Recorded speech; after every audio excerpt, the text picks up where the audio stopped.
Russ, a 3-0 defeat to Southport today. Where was that game lost? Both boxes, as it always is at this level, at any level really. Created a lot of opportunities first half.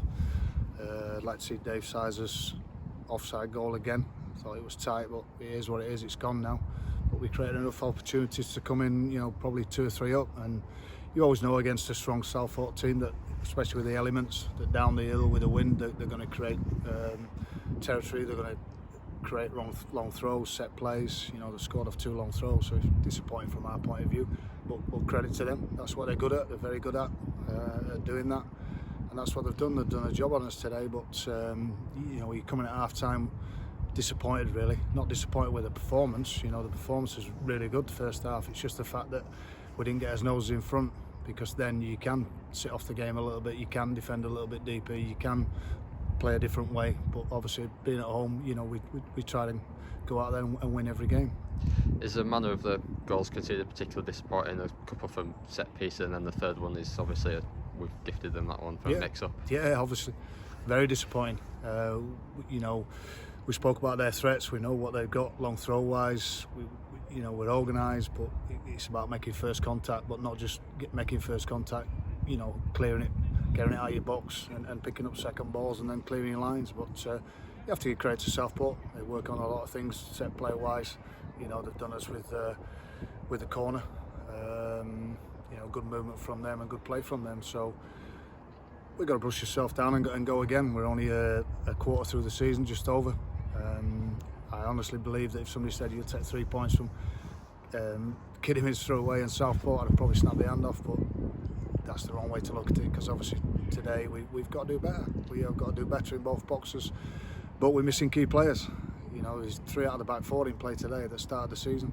Lewis Turner, Clates and Andy Butler, all big losses. That's not an excuse. It's just the fact that we're short at the moment. 3 outfield players on the bench. It's a good job we brought the players in. We did, because injuries today took its toll. Is it particularly disappointing? We do go to Kidderminster and beat them 2-0, and then we come back at home and we kind of fail to back it up. Not really. Every game's different in this league. Every result's different. You look every week, and there's shocks every week. Gloucester's gone and won at Alfreton today, so every week something happens. So you've got no guarantees at all in this league. No guarantees at all. Anybody can beat anybody on any given day, and I think that showed today. Game of 2 halves. We were better than them first half, but didn't take us chances. Didn't capitalise on it. They were a lot better than us second half, and they took their chances. What they worked on. And in a nutshell, that's how the game panned out. So now everybody's sort of banging the drum about a home form, which I get. Obviously, I'm not saying it was a fortress last year, but this is where we picked a lot of those points up. But nobody's mentioned that we've got 2 away wins this season. We got 2 away wins all last season, so we've won 2 away in 5 this year. But I think we're in probably a negative world at this moment in time. People like jumping on the negatives instead of the positives. But today, massive positives first half, but need to score when we're on top. I think that's probably been the story of his home form. And then second half, we've obviously got to defend our box a lot better. How pleasing was it to have Lewis back and get 90 minutes into him? Yeah, I just said to him in there, fantastic.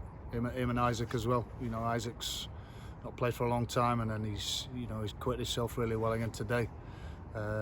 Lewis Buttroyd only found out on Thursday that Andy Butler had been missing, so had to rejig, reshuffle. Not played for 8 weeks, so it just tells you a lot about the lad. His attitude towards the game and his application. So really pleased for those 2. How is Andy? A little bit sore. It's a bit of a freaky one, just in back of his knee. Did a little bit of work with Gaz on Thursday, but still a little bit sore. So just hope it's not one of them silly niggly ones. Hopefully it's something that clears up quickly.